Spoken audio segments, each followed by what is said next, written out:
અંકલેશ્વરમાં વરસાદ બાદ રસ્તાઓ પર ઠેર ઠેર ખાડાઓનું સામ્રાજ્ય સર્જાઈ ગયું છે. અંકલેશ્વરના ગળખોલ પાટિયાથી માંડવા જતા મુખ્ય માર્ગ ઉપર ખાડાઓનું સામ્રાજ્ય જોવા મળી રહ્યું છે. ખાડાના કારણે વાહન ચાલકો અકસ્માતનો ભોગ બની રહ્યા છે. મસમોટા ખાડાના કારણે વાહન ચાલકો પરેશાન થઈ ગયા છે. સાથે વાહનને નુકસાન થઈ રહ્યું હોવાનું વાહન ચાલકો જણાવી રહ્યા છે. ઠેર ઠેર ખાડા પડતા ખાડા પૂરવા તેમજ રસ્તાઓ બનાવવાની માંગ લોકો કરી રહ્યા છે. વધુમાં સરકારી તંત્ર પ્રજાને રસ્તા સહિતની સારી સુવિધાઓ પૂરી પાડે તેવી પણ લોકો માંગ કરી રહ્યા છે.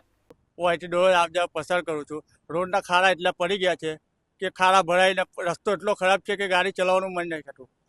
સરકારને એવી માંગ કરીએ કે આ રોડનું નિરાકરણ કે લાવે, ખાડા ભરાઈને પાછા ખાડા ભરી જ જાય છે. હાઈવે જામ એટલે મોટા ટોલા અહીંથી જ જાય એટલે પાછા ખાડા પડી જાય છે. એટલે ખાડાનું કંઈ નિરાકરણ કે બહુ ખરાબ પરિસ્થિતિ છે. બહુ એક્સિડન્ટ બી થાય, બધી છોકરા સાથે બહુ હેરાન થવું પડે છે. કોને કહેવાનું? આપણે તો સરકારને જ કહેવાનું કે સરકારને માંગ કરીએ કે ખાડા ભરે, આનું નિરાકરણ કંઈ થાય તો સારું. આટલા બધા ખાડા થઈ ગયા છે અંકલેશ્વરમાં. આખા અંકલેશ્વરમાં જ્યાં જાઓ જીઆઈડીસી જાઓ જીઆઈડીસી ને અહીંયા અંધાડા ફરવું હોય કે જ્યાં સિટીમાં જવું હોય, બધી જગ્યાએ ખાડા ખાડા થઈ ગયા છે.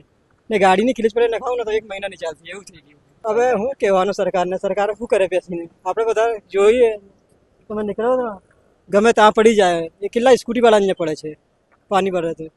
કોણ બનાવે રોડ? આવે ને પથ્થર નાખી જાય ગમે ત્યારે, બસ બીજું કંઈ નહીં.